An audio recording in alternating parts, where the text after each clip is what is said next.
Me da mucho gusto saludarlos el día de hoy en un programa más de Monter Presenta en nuestro portal Arge Noticias México. El día de hoy tengo el gusto de recibir una vez más a un buen amigo y a un colaborador, yo llamaría estrella de Arge Noticias México, y me refiero concretamente al doctor Alfredo Cuellar. Bienvenido, mi querido Alfredo. Muchísimas gracias, Raúl, a tu auditorio. Oye, es un milagro cómo sumas diariamente decenas, cientos de seguidores en tu Monter, en tu Arge, Muchas tu cadena gracias. noticiosa. Pues es por el apoyo tuyo y de muchos colaboradores y gente que nos distingue con su presencia en nuestros programas, en nuestras entrevistas y por la calidad, sobre todo, de los editoriales. Siempre Alfredo, amables, pues gracias. también está aquí con nosotros un amigo tuyo que es un gusto recibirlo. Me refiero al doctor José Manuel Gutiérrez. Bienvenido, doctor. Gracias, gracias, Raúl. Bueno, pues eh, platicaba yo hace unos días con el doctor Cuellar sobre las elecciones que se llevan a cabo en Estados Unidos, si mal no recuerdo, el primer lunes de noviembre, Correcto. ¿verdad? Creo que es 3 de noviembre, si mal no me equivoco. Bueno. Sí. El tema es que, siendo unas elecciones intermedias, a veces no tienen el impacto, no tienen el interés que tienen las presidenciales. Pero en esta ocasión, el panorama es radicalmente distinto y tiene mucho interés estas elecciones internas, ya que se va a renovar la Cámara Baja y una parte del Senado, pero además va a haber elecciones de gobernadores y de senadores estatales y no sé de cuántos puestos más en Estados Sí. Unidos. Pero, pero la gran pregunta es, ¿podrá el Partido Republicano volver a ganar las elecciones, la mayoría, y controlar el Parlamento, el Congreso, y que Trump pueda seguir haciendo todas sus amarres producto de su imaginación? ¿Cómo la ves, mi querido Alfredo? Posible, no probable. Respuesta Posible, corta. no, qué buen título, ¿eh? Muy bueno, muy bien. Y posible porque la política se vuelve extraordinariamente volátil y dinámica. Y alguien como Trump tiene varios ases bajo la manga que las va a sacar en los momentos convenientes. Pero déjame empezar por dar una introducción a la bonita, al bonito prefacio que tú ya pusiste. Yo creo que en los últimos 50 años, estas son las elecciones de medio término, así se le llaman, más trascendentes, más importantes que ha habido. Lo van a seguir en todo el mundo y va a ser una especie de plebiscito para Trump. Es decir, le va a decir los resultados de esas elecciones qué tanto las barbaridades que hace o las genialidades que hacen, según quien lo juzgue, están teniendo éxito o no sirven para nada. Y son casi siempre un anticipo de lo que pasa posteriormente en la elección ya que sigue, que es por un nuevo presidente de los Estados Unidos.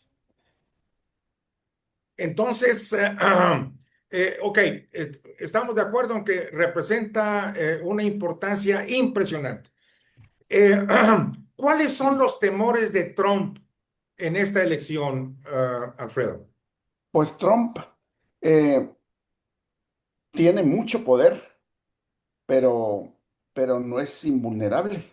Es decir, los temores que tiene es que haya un resultado que sea el más fiel testamento de lo que le anticipa. Una reprobación de sus políticas de gobierno, de su estilo peculiar de gobernar, de que ya carezca de mayoría en el Congreso para poder seguir recibiendo ese apoyo. Va a ser también un recuerdo para la Suprema Corte de Justicia de que aumenta su poca popularidad y ha disminuido el respeto que se le tenía por cómo han jugado a la política, alineándose con algunas decisiones de Trump y luego haciendo como que no se alinean. Entonces, los temores de Trump va a ser una reducción notable de poder, que es de lo que se trata. La política y la micropolítica son las dos palabras que determinan cómo se ejercita un poder. Este, Evidentemente, creo que hay un tema que preocupa más a los norteamericanos, que es la economía, porque a final de cuentas, como yo siempre lo he dicho, la parte más débil del cuerpo es el bolsillo. Si le pegas al bolsillo, le pegas a todo el cuerpo, ¿verdad? Definitivamente. Entonces, ¿qué nos puedes decir de este tema económico? ¿Por qué la economía está mal y por qué le preocupa tanto a los americanos? Porque lo que dices es preciso y cierto, pero vamos a ser un poquito más específicos. La economía no es nada más cuánto estás gastando cotidianamente en tu diario vivir, que es la mayoría de la gente, sino también quiere decir la seguridad, también quiere decir el precio de la casa que tú pagas, también quiere decir, sobre todo en Estados Unidos, la cuestión de la medicina y la salud, que son costos muy altos aquí en esta nación. Y todo eso se está viendo reducido y todo eso en las encuestas que cada vez sirven de menos, lo revela como una preocupación de la mayor parte de la gente. Trump para ganar tiene una base fuerte, Trump, Raúl, muy sólida, muy fanática, digamos, pero con esa no va a ganar. ¿Qué porcentaje del electorado representa esa base? Entre un 23 y un 32%, No, siendo pues, muy optimista. ok. A menos que hubiera un gran abstencionismo, entonces pudiera influir. Sí, la elección la va a decidir los indecisos, que cada vez aumentan más, los moderados y los hispanos. Las madres de los suburbios, las mujeres de los suburbios y los jóvenes, que es un nuevo filo de millones de votantes que están ansiosos por mostrarle su rechazo a Trump. El joven, salvo una fracción muy pequeña, no apoya a Trump. Son Esto, viejos y maduros. esto quiere decir que hay una diversificación de grupos que no están de acuerdo con él, o incluyendo los indecisos, por no dejarlos a un lado. Eh, pero volviendo al tema de la economía, yo sé que hay otros temas también, como Sí, puede ser seguridad nacional, la frontera inclusive, también creo que pueden ser casos importantes, sí. pero la economía, ¿en qué porcentaje crees tú que le importe a la gente el resultado económico tan pésimo que lleva esta administración? Como en un 60% Ah, más o menos, por caray. hablar de un porcentaje muy alto porque, pero tengo que hacer una pequeña acotación que la vas tú a apreciar mucho. No es nada más números y realidades y promesas lo que gana las elecciones. Las emociones son uno de los capitales más importantes y es uno de los que más utiliza Trump. Emocionar a sus partidarios presentándose como un hombre duro, que con él no se juega, el que se la hace se la paga y que se han creído y ahora sí les voy a dar su resultado. Eso apela a las emociones de la gente. Y no olvidemos también que hay muchos hispanos que votaron por él y que ahorita están decepcionados de haber votado por él. Y Sí. todo eso es una emoción. Por emoción votaron por él y ahora por una emoción opuesta van a negarle el voto. Entonces, las realidades son una cosa, en donde la economía se lleva como un 60%. Pero también hay grupos a los que la economía no es lo más importante, los millonarios, por ejemplo. Los Bueno, millonarios, esos somos los menos, ¿no? los menos, pero los más influyentes, porque son los dueños de las compañías tecnológicas, de Sí. las de inteligencia artificial, una nueva fuente de poder. Eh, ya que tocas ese tema, en una elección tan importante como es la de noviembre, ¿qué tanto puede influir las redes sociales, eh, la inteligencia artificial también? ¿Qué influencia pueden tener en los diferentes estratos socioeconómicos norteamericanos, Alfredo? Mucho y de dos maneras. En primer lugar, porque representan mucha falsedad en las noticias. Y dado el nivel de educación de muchas de esas personas, no pueden distinguir entre lo falso y lo verdadero. Entonces, por una parte, tú tienes a los algoritmos que en las redes sociales representa estarle presentando a la gente lo que quiere leer, lo que quiere escuchar y lo que quiere ver. Pero por otra parte, es muy posible que eso que quieren ver sea el 80% falso, lo que le llaman fake news, porque ahora la inteligencia artificial en una hora te prepara 20 videos. Sí, sí. Ahora,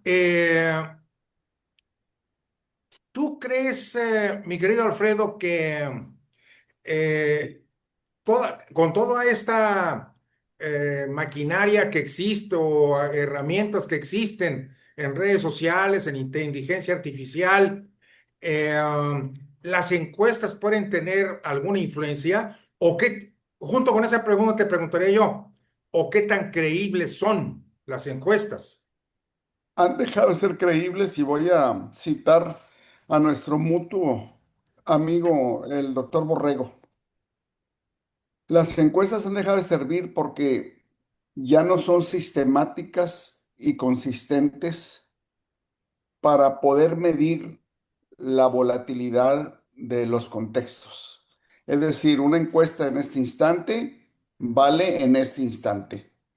Y el próximo instante hubo otro cambio de opinión de Trump, donde controló el estrecho de Hormuz se peleó con otra nación o le hizo un desprecio a un gobernante y cambia todo. Entonces, las encuestas sirven porque orientan el momento, pero no anticipan ya el futuro. Ok, ok. Hay otra Entonces, hay forma. una gran interrogante a final de cuentas. Totalmente. Hay otra forma en que la encuesta tiene valor. Cuando comparas 20 encuestas en un mes, entonces ves tendencias, Sí, ves que los cambios no son tan significativos, entonces dices tú, esto está funcionando y esto no está funcionando, que es precisamente lo que hemos aprendido del doctor Borrego y su modelo de hacer encuestas. sí. Oye, Alfredo, te voy a hacer una pregunta hipotética, por supuesto, ¿verdad? Eh, Porque no está cerca de Trump y yo la verdad no tengo ningún interés en estar cerca de Trump. Pero si estuviéramos cerca de Trump, sobre todo tú, ¿qué, qué le dirías para que no, qué errores debería de no cometer en las próximas semanas con el objeto de poder tener un posible triunfo como tú lo calificas? Muy hipotético porque no, tampoco es muy agradable, pero como buen consultor internacional, si las condiciones se dieran y haciendo un esfuerzo profesional de responder de la manera más profesional posible, le diría evita ya las confrontaciones, une a la nación, evita estar culpando a los anteriores de lo que está pasando. Párale a las mentiras. De 10 palabras que dices, 8 son mentiras. Bueno, a 5 y 5 cuando menos. No es no es mala negociación. Pero es muy difícil que la personalidad de él le sirva Sí, esos consejos. Yo creo que esa actitud que yo estoy aquí diciendo es lo que le permitiría a lo mejor no salir tan mal en la próxima elección. ok, Pero está muy difícil que la haga. Es un perro que no aprende, es un chango que no aprende maroma nueva. así Él es, se de una manera y así le es es. muy difícil ser de otra manera. Mi querido Alfredo, tú que eres el creador, el padre, Mm, el padre de la micropolítica. Yo te he escuchado en repetidas ocasiones y te he leído en tus textos y en tus editoriales que en micropolítica no necesariamente se ganan las elecciones quien tiene más recursos, correcto, ¿verdad? Entonces, aquí la pregunta sería, eh, Trump está teniendo todos los recursos porque además pues es el presidente y usa todos los recursos libremente. Entonces, eso no quiere decir que tenga seguro ganarla porque tiene los recursos.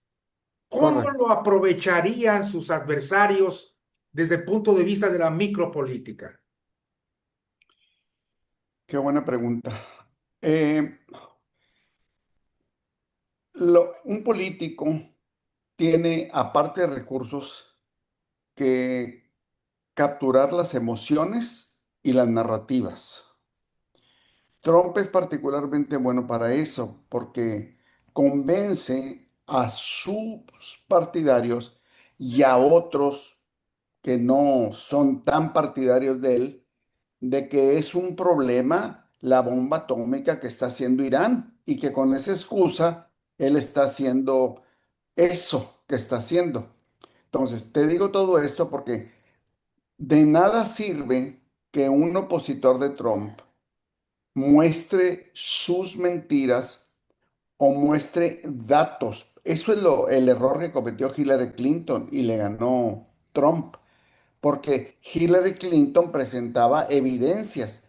La gente no ve evidencias que no quiere ver. En el mundo polarizado en que estamos viviendo, en México, en Estados Unidos y en el resto del mundo, la gente solamente tiene ojos para ver lo que ya sus emociones determinaron que querían ver. Entonces, se trata de una estrategia nuevas en donde se utilizan las redes sociales, donde se utilizan las verdades, se utilizan los argumentos, pero que vaya al objetivo de ganar las emociones de las gentes, de decir, yo voy a ser el que te voy a salvar, yo voy a ser el que te haga vivir mejor en esta nación. Yo voy a ser el que va a seguir la ley y vamos a respetarla. Entonces, hay que ir a las emociones. Aunque todo lo que he dicho es verdad, la verdad a la gente ya no le importa, Raúl. Sí, Es triste lo que digo. Le sí. importa que haga sentido. Cada hombre ha construido su verdad, cada dama ha construido su verdad. Entonces están buscando verdades parecidas a las que ellas han construido. Eh, Alfredo, ¿tú crees que para Trump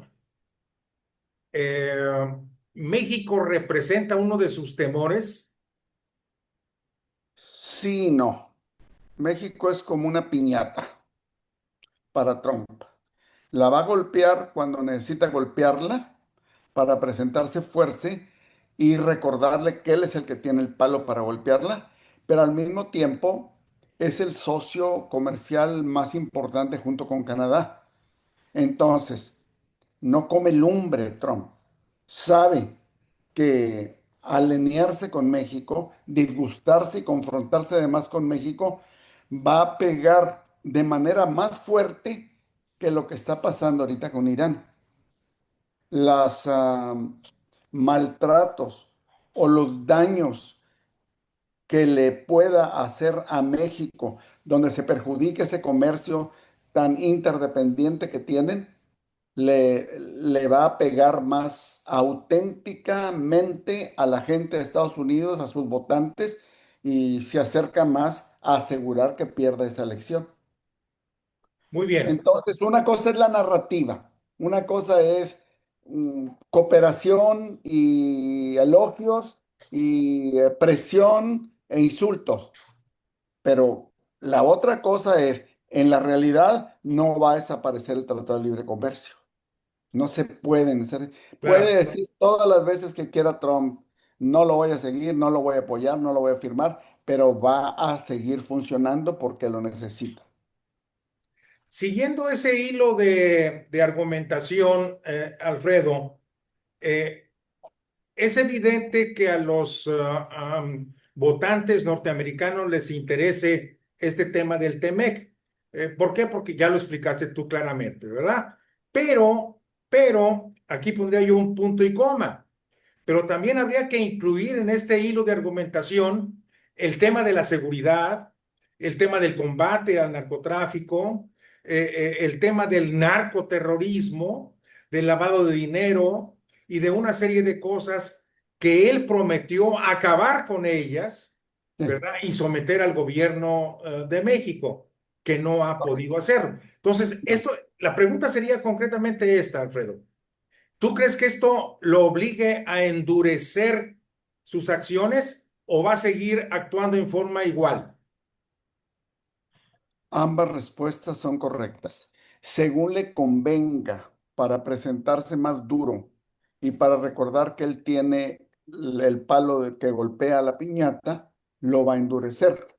En la medida en que esas acciones empiecen a debilitar el comercio y la realidad del intercambio fronterizo que hay, lo va a ablandar.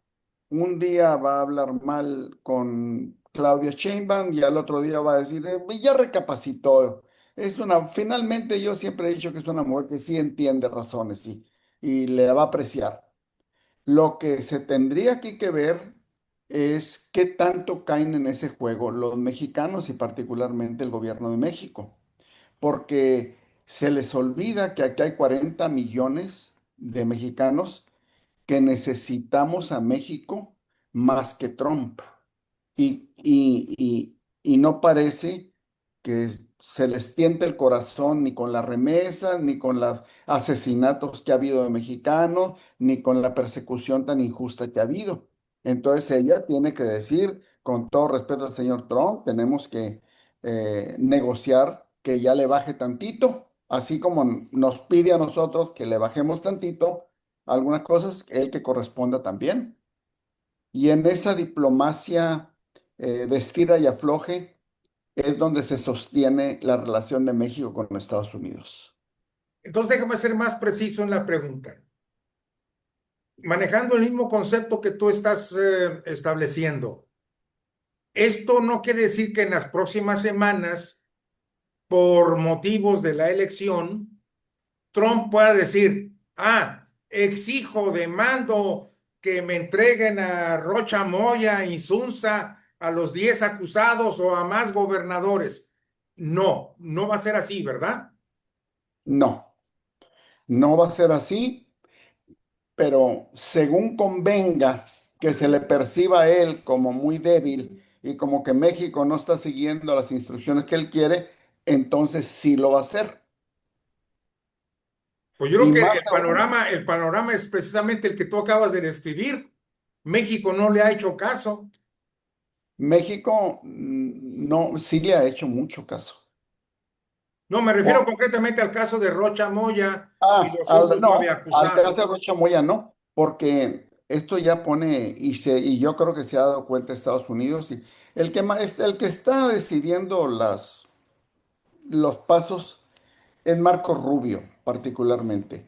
Pero yo creo que ya se dio cuenta Marco Rubio la vulnerabilidad del gobierno de Morena, de Rocha Moya y de Andrés Manuel López Obrador y otros asociados, que al insistir en que se lo manden, para Estados Unidos no significa tanto, pero en México sí crean un conflicto mayor. Lo que más teme Estados Unidos es un gigante desbordado, o sea, la antesala de otra revolución o de conflictos más.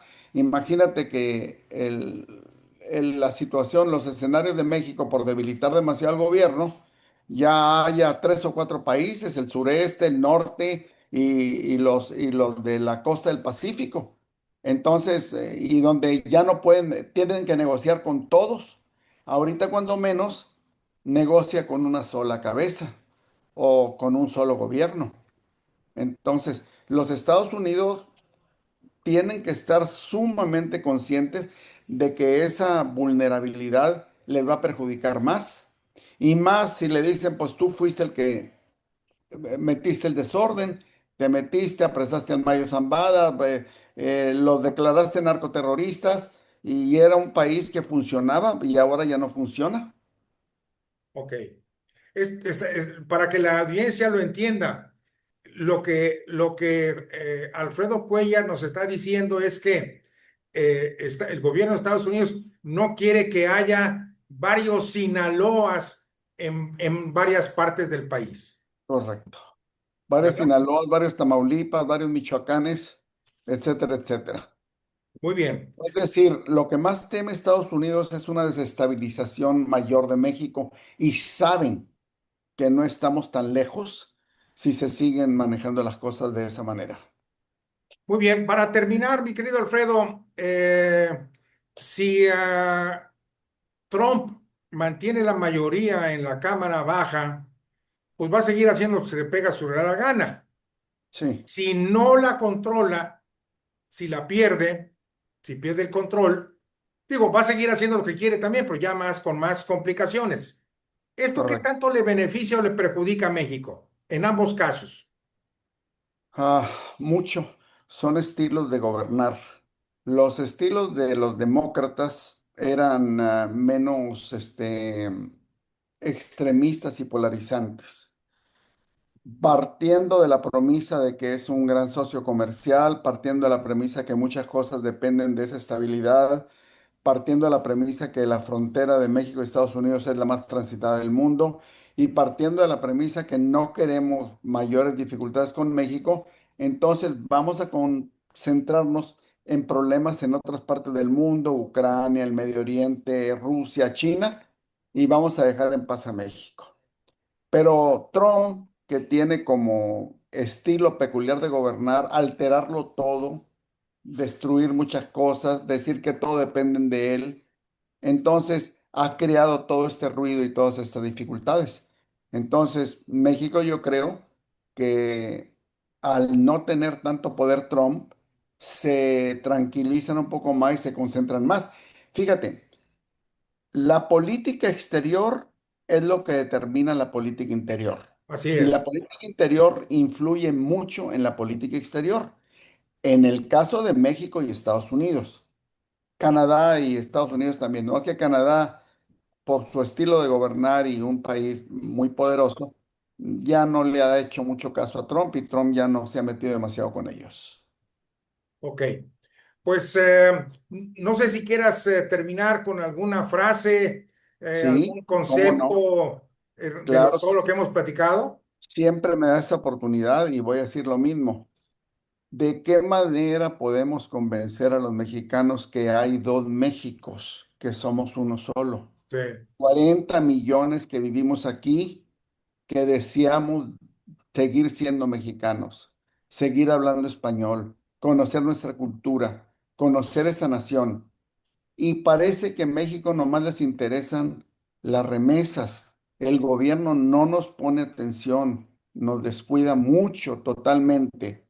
Es más, ni siquiera se quiso reunir con nosotros López Obrador para proponerle cambios de los consulados e inversiones que querían hacer los mexicanos de aquí a allá. Nos mandó a Marcelo Ebrard, le dimos los proyectos y no hacen nada. Parece que están tan preocupados y que no pueden con lo de allá que dicen, pues, ¿para qué nos metemos con los de acá tampoco? Claro, claro. Pues muchas Y yo le gracias. quiero. Sí, no, fue un placer, Raúl. Me encanta, Muchas gracias, mi querido muy Alfredo. buenas Muchas preguntas. gracias a los invitados que nos están acompañando el día Ay, de hoy. disculpa, José Manuel Gutiérrez escribe tanto que por eso se nos duerme. No, Muy bien, pues nos aquí dará mucho estoy. gusto leerlo y verlo de nuevo, así como a Gracias, los demás Raúl. invitados. Gracias a los que nos acompañaron, a Víctor Barrera, al 1515, a Hugo Morales, gracias. Pues y muchas gracias a la audiencia también. Y no se despidan de Arge porque tenemos más información y más entrevistas. Hasta luego. Gracias. Hasta pronto.